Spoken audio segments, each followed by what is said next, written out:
It is not just one index, इसमें उन्होंने India अलग अलग इंडेक्सेस पे कहाँ खड़ा है ना, उसका एक लिस्ट, रीजंस और उसके एस्पेक्ट्स दिए। अच्छा ध्यान में रखना कि जो नेबरहुड स्टेट्स है उनके साथ इंडिया का जो रिलेशन है उस पे ऐसे आने के चांसेस ज्यादा ही होते हैं। Are they really doing their job properly और नॉट, न्यूट्रिशनल सिक्योरिटी कहाँ खड़ी है ना, पीडीएस के क्या क्या इश्यूज है और उसके क्या क्या सोल्यूशन हमने लाने की कोशिश की, फिर भी क्या क्या इश्यूज है।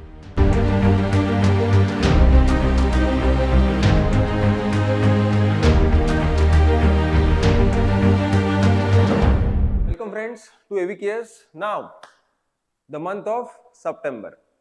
So the first topic for the month of September is banking sector, a pillar of India's economic growth. We all know how robust our banking sector is from the decades after independence, how it evolved, and how RBI play a very crucial role to make sure that our economy stay on course, right? तो हमेशा से जो है banking sector has always been very what we can say something we are proud about, right? तो अभी recent time में जिस तरह से डिजिटल ट्रांसफॉर्मेशन हो रहा है, क्रिप्टो करेंसी की बात चल रही है, तो इन सब में हमारा बैंकिंग सेक्टर कहाँ खड़ा है? एक समय जो है हम अभी भी बोलते हैं कि 40% जो है आपको एग्रीकल्चर के लिए या प्राइमरी सेक्टर के लेंडिंग करना है। इस सब सिनारियो पे बैंकिंग सेक्टर कहाँ खड़ा है, कितना कंट्रीब्यूशन उसने किया है? तो आप सेल्फ हेल्प ग्रुप की बात करो या कॉर्पोरेट सेक्टर की बात करो, है ना, और पब्लिक सेक्टर बैंकिंग से लेकर प्राइवेटाइज बैंकिंग तक, है ना, स्मॉल फाइनेंस बैंक्स, इन सब का ओवरऑल कैसा कंट्रीब्यूशन है, इसके बारे में आपको बात करनी। तो इसके रिगार्डिंग अच्छा मटेरियल कलेक्ट करके एक अच्छा ऐसे आपके पास रेडी होना चाहिए with all the data and facts plus कुछ जो कंट्रीब्यूशन है रियल टाइम में, है ना। तो prepare this one for the essay. Then comes India Japan relations. Our PM actually visited Japan during the month of September or so. So उसके regarding अच्छा article उस वक्त आया था। तो इंडिया जापान रिलेशन जो है वो आज के नहीं है, बहुत पुराने समय से है।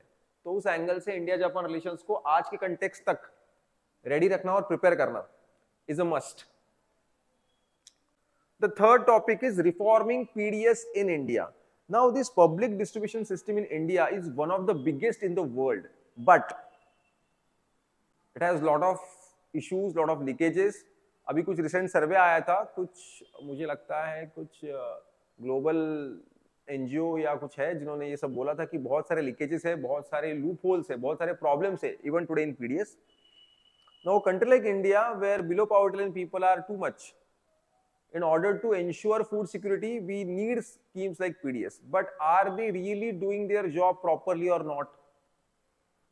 न्यूट्रिशनल सिक्योरिटी कहाँ खड़ी है ना, पीडीएस के क्या क्या इश्यूज है और उसके क्या क्या सॉल्यूशंस हमने लाने की कोशिश की, फिर भी क्या क्या इश्यूज है। तो इन सबको आपको अच्छे से प्रिपेयर करके रखना है और इसके रिगार्डिंग एक ऐसे आपको प्रिपेयर करना है। Then the next one is for the report president's rule in Manipur. We all know that article 356 has always been controversial post independence. आप उठा के देख लो 1970s 80s 90s हर डिकेड में आप देखोगे कि there are multiple cases of use and sometimes misuse of president rule, right?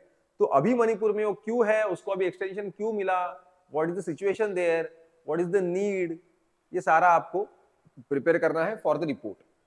Then comes Indo Nepal ties. तो अभी क्या हुआ है कि जो प्राइम मिनिस्टर ऑफ नेपाल है resigned, there were lots of protest, right? India Nepal relations पिछले कुछ सालों में थोड़े से डाउनफॉल पे है.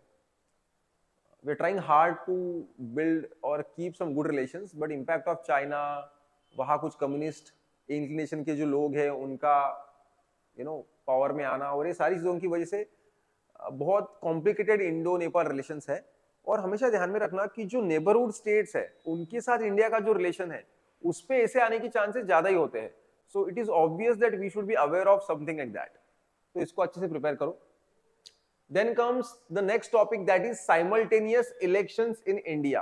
Now this is not a new topic, this is very old topic, but अभी रिसेंटली क्या हुआ है, 14th फाइनेंस कमीशन के जो हेड है अरविंद पनगारिया, तो उन्होंने उस फाइनेंस कमीशन के रिपोर्ट में इस टॉपिक को वापस एक बार बढ़ावा दिया है कि ऐसा होना चाहिए. इसलिए टॉपिक फिर से एक बार न्यूज में है, इंपॉर्टेंस है, और इसलिए इसको आर्गुमेंट के एंगल से प्रिपेयर करना चाहिए कि simultaneous elections in India good और बैड या यस और नो, ठीक है? तो for argument, this topic should be prepared. Then comes the next one, and this is my personal favorite, digital transformation in gram panchayats.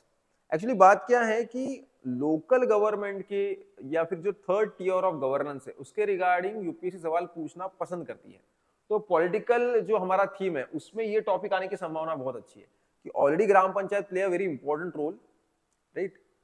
उसमें फिर ये digital transformation जो आया है उसकी वजह से क्या क्या बदलाव आया है, क्या क्या चीजें बदली है ना, क्या क्या सुविधा मिली है, उसमें क्या क्या इश्यूज है, उन सब के बारे में अच्छे से प्रिपेयर करके ऐसे बनाना चाहिए. Last but not the least is Ladakh's protest for 6th schedule status. We all know that Sonam Wangchuk has been arrested under the NSA Act and lot is going on in Ladakh. So we all know his contribution in the, in terms of science and education, right? लेकिन अभी now that he is fighting for this 6th schedule status, he has been arrested. But it's not only about Sonam Wangchuk. It's about the demand of, local people and what we can say, central government का क्या stand है. तो ये सारी चीजें जो है और उसका ओवरऑल क्या इम्पैक्ट है उसके बारे में एक रिपोर्ट आपका रेडी होना चाहिए.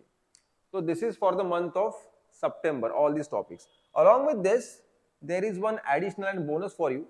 देखिए डेटा जो है अलग अलग सर्वे रिपोर्ट है ना, कमिटी, ऐसा डेटा आपके पास रेडी होना ही चाहिए. जहां भी कहीं कुछ पढ़ो अपने नोटबुक में लिख लेना चाहिए जो आपको काम आएगा अलग अलग टॉपिक्स में ऐसे में लिखने के लिए.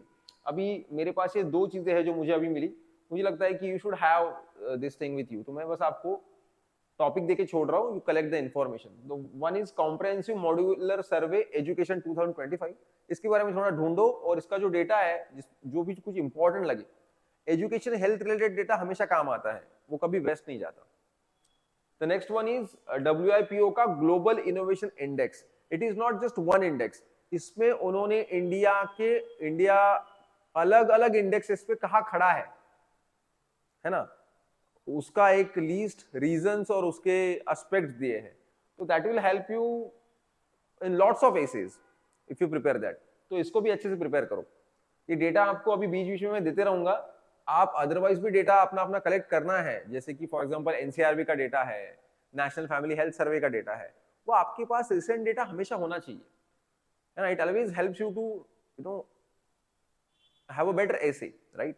बट आप भी अपने तरीके से कुछ डेटा कलेक्ट करो. मेरे साइड से जो कुछ होगा मैं देते रहूंगा, ठीक है. So this was for the month of September. इसको अच्छे से प्रिपेयर करो. श्योरली हम लोग अगली बार जो है मंथ ऑफ अक्टूबर और नवंबर को लेके आएंगे. तब तक ये जो टॉपिक्स है जो हमको लगता है कि भाई इसके रिगार्डिंग एसीआर रिपोर्ट या आर्गुमेंट पूछा जाएगा, तो accordingly prepare it, right. All the best.